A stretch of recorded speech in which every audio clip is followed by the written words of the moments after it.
Stop. Come here, we're gonna take a break.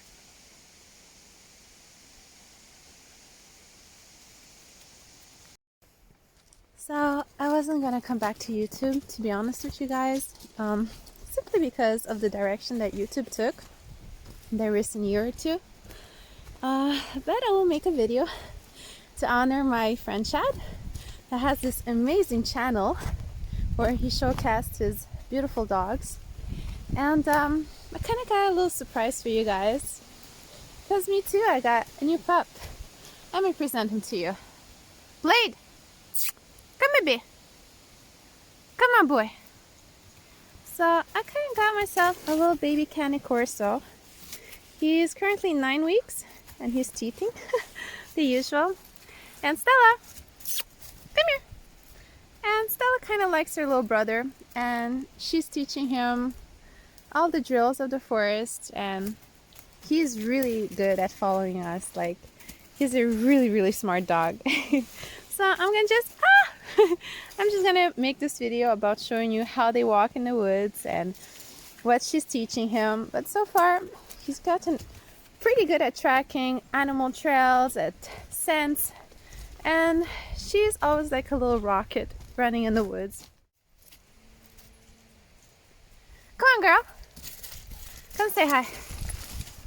Beautiful girl. All right, Blade, let's go.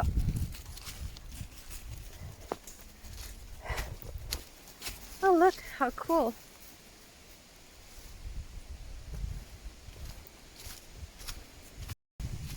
So I'm gonna try to debunk really quickly the fact that you shouldn't take your puppy out in the woods where there's treacherous terrains.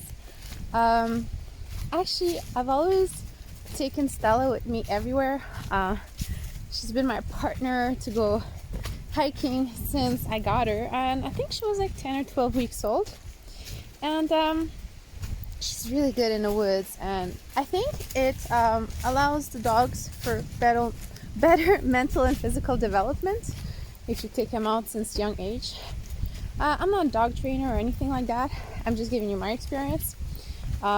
It makes more athletic dogs and more smarter dogs because they learn since a young age sense. They know how to climb, how to run properly, how to avoid obstacles. It's said a lot in the dog world that you shouldn't make them do extensive exercise, but I don't think that hiking is an extensive exercise if you go at the pace of your puppy. Now, clearly, don't tie up your puppy to a bicycle and go full speed. That will cause joint damage and so on. But I think just for the proper development, taking them out in the woods to do what they got to do as wild animals is the best thing. And also, I think nutrition and genetics have something to do in order to have a nice, healthy puppy. A lot of lineages of purebreds are just turning to be inbreds. Go, you can do it. You want to do it? So if you get purebreds, make sure they have a wide variety of genetic background. I don't say bad things about show dogs, honestly. It's not my place to say so. I just think that animals in the wild are not bred by human standards, therefore they're a lot stronger. And I don't think either that wolves, for example, that are in the wild their entire life, have set standards of when they can start to exercise at their own pace. They're already out in the wilderness. Therefore, any obstacle, they will learn to, go over it or manage it by themselves with their tiny limbs and their tiny muscles. So therefore, I'm just gonna follow my instinct on this one and let my dogs just be dogs and wild animals, because that's what it boils down to. Just letting them live their best life, and when I see they're tired, we go home, But fortunately for me, my dogs are quite athletic since very young age. I got this one at nearly 8 weeks, and first day I was like, all right, so here's the woods, here's your environment, and this is what we do here. And I often don't even take actual trails to go anywhere because I like my dogs to go off trail to learn the environment and also to track animal scents and know what is what in the wilderness. For me, it's very important for their psychological and skills development. Also, he's really like looking at what she's doing and following her in her tracks. And there's this photo that circulates on the internet about how a wolf pack travels. Well, the photo is actually a little bit biased, but it is correct in what the hierarchy of the wolf pack is. The leader is always in the back, and the warriors are ahead of him, and the weaker ones are also ahead of him. Not because they want to respect the pace of the elder ones, but because the elder ones and the weak ones are the disposable ones in case of an attack. And therefore, the alpha is in the back to supervise the entire pack walk. And that leads me to the next thing, is that dogs are not supposed to walk on leash side by side with their human. They're supposed to be in front of the human, that is their alpha, to clear out the way, such as the warriors that they are. Personally, I don't believe in leashes. I don't believe in leash walking side by side. Oops, sorry.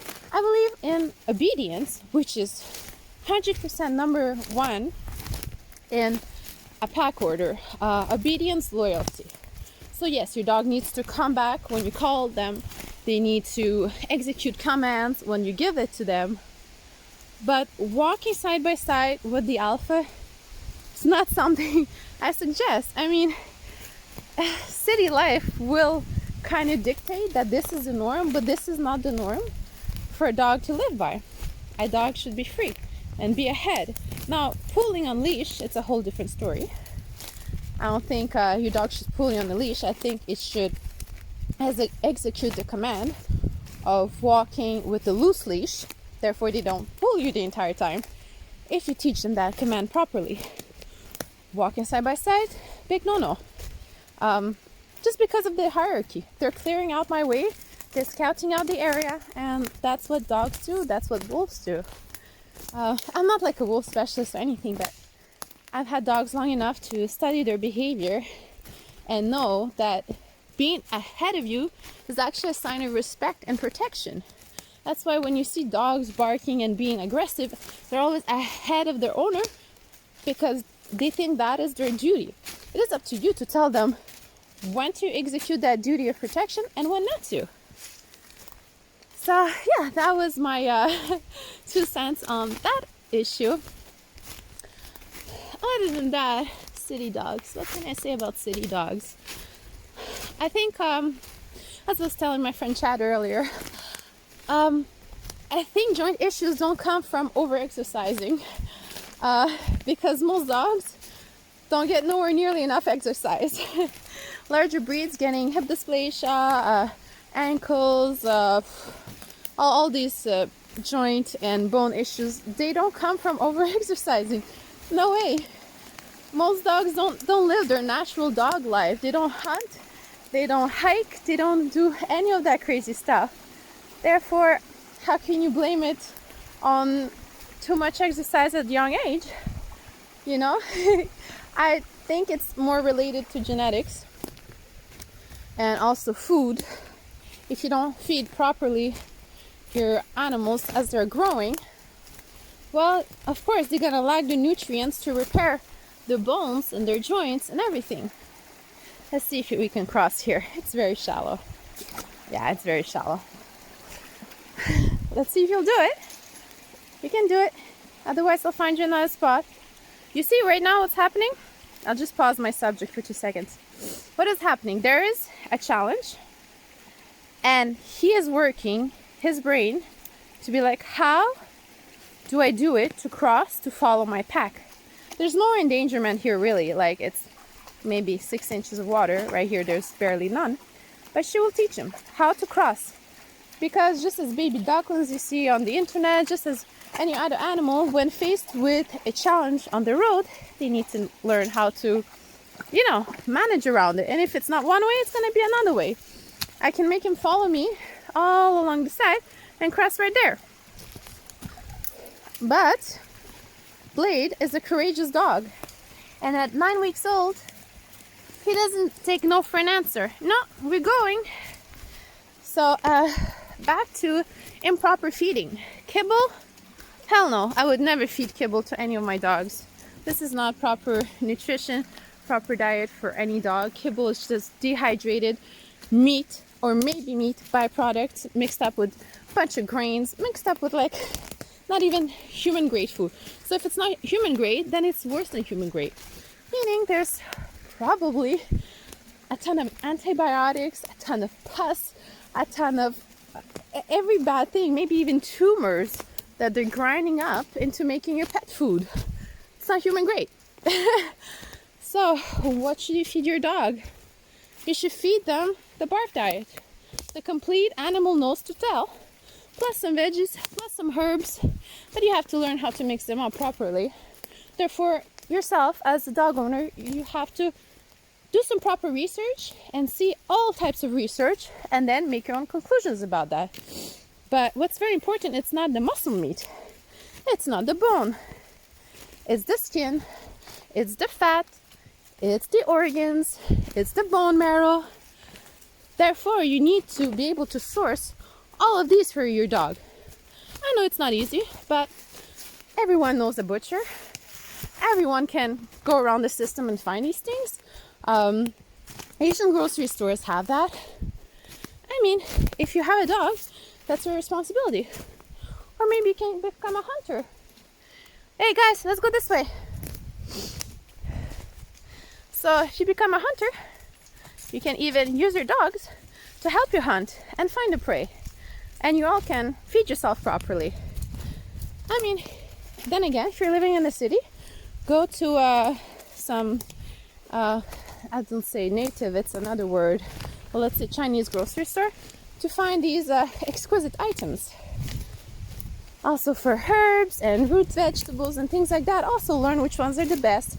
Some reduce inflammation, some are for stomach aches. You know, all these components, but they're mostly like 80% carnivorous. Should we cross again, baby? Let's see how he's gonna do this one. So now we explored genetics and we explored feeding, right? So I'm gonna cross. Wish me luck. Okay, I did it. And what's after genetics and feeding? Well, there is the component of sterilization, which is an unnatural practice for dogs.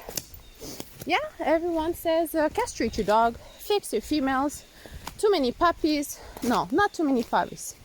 Too many responsible dog owners. But in certain places of the world, it's actually illegal to sterilize an animal unless there's a medical need for it. Why? Because some doctors, veterinarians, have figured out that sterilization removes very important hormones for your dog to be able to grow and develop properly, and then to maintain their muscle mass and their bone structure adequately. Hence, why after I sterilized Stella, and I didn't know that information at the time, that was nearly 7 years ago. She was about a year old when I sterilized her. The veterinarian convinced me, oh, it's the best thing. She'll never be aggressive. She'll be like the best, very docile. And that's the right thing to do if you're a responsible dog owner. Well, me being young and dumb and lack of research, I just followed the science of what someone with a medical degree in veterinarian science had and told me to do. This research shows that sterilization, in fact, gives dogs more cancers, more joint and bone issues, more temperament issues, more behavioral issues. Basically, you're throwing your dog out of whack psychologically and physically. And guess who benefits that? The veterinary and pharmaceutical industries. So this little baby here, he's keeping his balls. Never again will I do this to an animal. It's unnatural and unfit for the dog to live by.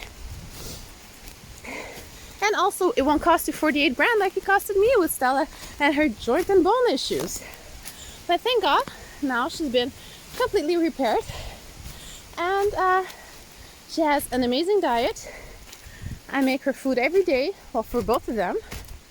Just the foods that I told you about: skin, fat, bones, muscle meat, root vegetables. Sorry, we're hiking, I'm a little bit out of breath. And hey, she's faster than dogs that never had any joint issues. She's always ahead of me. She can go for hours, if not days, non-stop. Yesterday we took a hike, 5 hours. All of us. We took some breaks for this one to chill out. But as you see, he doesn't need to chill out. He's already made for this life. And man, we got home. And then she brought the rope. She's like, how about we play now? So, what does that tell you? Proper diet, proper exercising. Everything will heal. I think most important out of all these, you can even reverse genetics. It's diet and no sterilization. That's my 2 cents on this whole thing. So let's continue the hike. And I also want to thank again and again Chad for answering my questions and giving me his perspective on dogs, on their natural instincts, their natural habits, how in nature they live. And going back to the wolves, how do wolves live out there? Do they need like a ramp to go up the hill? Come on now. I know some people that their dog is like what, 6-7 months old, and they still carry them up and down the stairs. What kind of broken dog is that? No, puppy doesn't need that.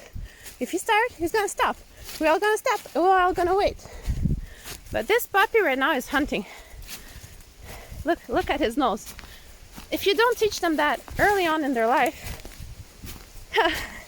he's gonna miss out on key components of his growth and development.